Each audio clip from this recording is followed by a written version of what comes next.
নমস্কার, সবাই কেমন আছেন? রিতার লাইফস্টাইলে সবাইকে স্বাগত জানাই একটা নতুন ভিডিওতে। আজ জানেন তো শরীরটা একদম ভালো না। কালকে তো বলেছিলাম যে ব্লাড টেস্ট করিয়েছি। ব্লাড টেস্টের রিপোর্ট আমার ভালোই এসেছে। সিস্টের জন্য আমাকে বারবার শরীরটা খারাপ হচ্ছে, বুঝতেই পারছি না। অনেক দিন ধরে ওষুধ খাচ্ছি, তাও কি হয়েছে কে জানে। রিপোর্ট সবগুলো ভালো এসছে। মাছে গন্ধ আসছিল বলে ভাবছিলাম বোধহয় জন্ডিস হয়েছে। অনেক দিন ধরেই মাছে গন্ধ পাচ্ছি। সবাই বলছিল যে ব্লাড টেস্ট করতে, আমিই বললাম যে না, কিছু হয়নি, আমার অন্য কোনো সমস্যা হচ্ছে না, বা চোখ হলুদ হয়নি, বাথরুম হলুদ হচ্ছে না, তাহলে কেন করাবো। যাই হোক, সবাই বলাতেও আমি করলাম। কালকে একবারে ব্লাড টেস্টও দিয়েছিল একটা ডাক্তার, কিসের জন্য সেটাও করলাম, আর সাথে জন্ডিস টেস্টটাও। রিপোর্ট তো ভালো এসেছে, কিন্তু আমার খাবার দেখলেই দেখছি গন্ধ লাগছে।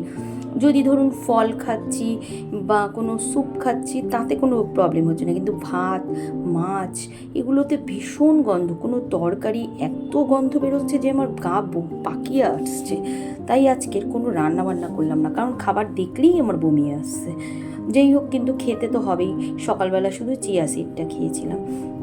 এখন তাই জন্য একটুখানি ভাতটাকে একটু ভাবছি ভেজে খাবো। তাই জন্য ভাত আমার কড়াই আছে।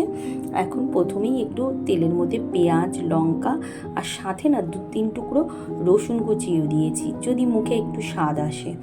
ভালো করে ভেজে নিয়ে 2টো ডিম দিয়ে দিলাম। এইভাবে ভাত ভেজে খেতে আমার ভালোই লাগে, কিন্তু সেটা সকালবেলার দিকে ভালো লাগে।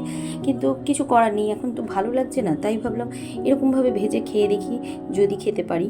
তাই জন্য ভাতটা একটু ভেজে নিলাম। ভাতগুলোকে ডিমটা দিয়ে ভালো করে ভেজে নিয়ে খুব অল্প তেলেই করছি। তারপরে ভাতটা দিয়ে দিলাম, পেঁয়াজ, লঙ্কা, টমেটো, আপনার রসুনটা সব ভেজে নিয়ে তারপরে ডিমটা দিয়ে ভেজে নিয়ে এবার ভাতগুলো দিয়ে একটু নুন দিয়ে ভালো করে মিশিয়ে নেব। এই ভাত ভাজাটা কিন্তু আমি খুব ভালো খাই, জানি না আজকের কি হবে। যাই হোক, কিছু তো খেতে হবে, তাই জন্য কেন শরীরটা ভালো লাগছে না, খাবারের প্রতি এত অনীহা কেন আমি বুঝতে পারছি না। সবশেষে একটুখানি গোলমরিচও দিলাম, কারণ গোলমরিচ দিলে অনেক সময় মুখে স্বাদ আসে। তাই জন্য খিদে পাচ্ছে, কিন্তু আমি খেতে পাচ্ছি না। আপনাদের যদি কারোর কোনো কিছু এরকমভাবে হয়ে থাকে, কারণ জানেন, আমাকে একটু বলবেন তো। আর একটু ধনেপাতাও দিয়ে দিলাম। এইভাবে ভাত ভেজে নিয়ে আজকে খেয়ে নেব। আর এরকম ভাত ভাজা দিয়ে ছেলে খেতেও ভালোবাসে। আর সকালবেলা সোয়াবিন আলুর তরকারি করেছিলাম, সেটাও আছে, সেটাও আজকে ওটা ছেলেকে দিয়ে দেবো। ছেলে তো এরকম শুকনো শুকনো খেতে পারবে না। দেখতে দেখুন বেশ ভালো হয়েছে, গন্ধ খুব ভালো বেরোচ্ছে ডিম, গোলমরিচ, ধনেপাতা দিয়ে। চলুন এবার ভাতটা বেড়ে নিই। আজকে তাই জন্য কোনো ভিডিও করা হয়নি বিশেষ। ভাবলাম এটাই খাওয়া দাওয়া করছি, এটাই আমার বন্ধুদের সাথে শেয়ার করি। আমার প্রত্যেক দিনের রুটিনের কিছু না কিছু তো আমি আপনাদের সাথে শেয়ার করি। তাই আজকের এইটুকুই আজকের শেয়ার করলাম। অবশ্যই কিন্তু কমেন্ট করে জানাবেন আমার ভিডিও আপনাদের কেমন লাগে। নতুন বন্ধুরা আমার চ্যানেলটাকে সাবস্ক্রাইব করে প্লিজ আমার পাশে থাকবেন। সবাইকে আমার ভিডিওতে অনেক ভালোবাসা।